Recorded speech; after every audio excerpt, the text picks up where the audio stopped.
recevoir sur le stand d'expression au Salon Rent. Vous êtes à la tête d'Agence Réunie. Comment va Agence Réunie dans cette sortie de crise sanitaire ? Je vous dirais que de chemin parcouru depuis notre dernière présence il y a 2 ans à ce même salon. Première chose, on a eu donc une réorientation stratégique puisque j'étais directeur général de ce groupement, j'en suis devenu président et Gilles Parent m'a rejoint comme directeur général au printemps 2020. D'accord. Depuis, donc beaucoup de développement, puisque on a plus que doublé notre nombre d'agences depuis donc 1 an et demi. On a pris la tête du groupement. Vous avez créé en début 2021 un groupement d'achat dédié à l'extérieur. Tout à fait. En offrant la possibilité aux autres. Vous avez Qu'en tout à fait est-il raison. exactement ?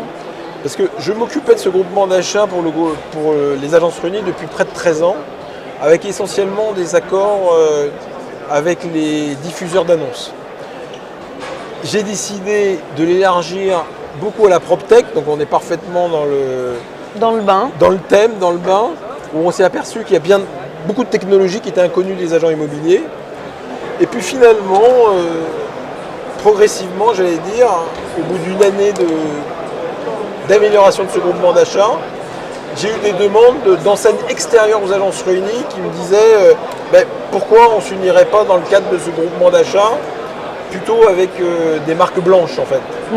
Et donc j'ai accueilli quelques groupements qui utilisent notre groupement d'achat sans que ce soit un préjudice pour les agences réunies, puisque finalement plus on est un nombre d'agents immobiliers important, puisqu'on va être près de 250 si on rajoute tous les gens qui sont dans le groupement d'achat, en plus des 160 agences réunies, finalement les meilleures conditions vont bénéficier à tout le monde. Ensemble on est plus fort avec cette histoire de cohésion. Non seulement on est plus fort, mais pour avoir des conditions encore meilleures, nous avons dû nous engager. Parce que vous savez, un fournisseur, il faut qu'on lui apporte des services. Donc maintenant, c'est nous qui achetons les services pour les plus importants. Nous prenons le risque financier, c'est-à-dire nous payons à la place de nos adhérents. C'est quand même un risque. Bien sûr. Du coup, le fournisseur il est content parce que non seulement il a un seul gros client, et en plus il a un risque d'impayé quasiment nul. Donc les retours ont été très positifs. Le retour de nos adhérents il a été extrêmement positif parce que l'agent immobilier n'est pas forcément le client le plus facile, mais quand vous lui améliorez ses conditions année après année, et que surtout vous lui donnez l'opportunité de connaître des services qui améliorent réellement leur productivité, ils vous disent même qu'ils sont contents. Quels sont vos axes de développement et perspectives ?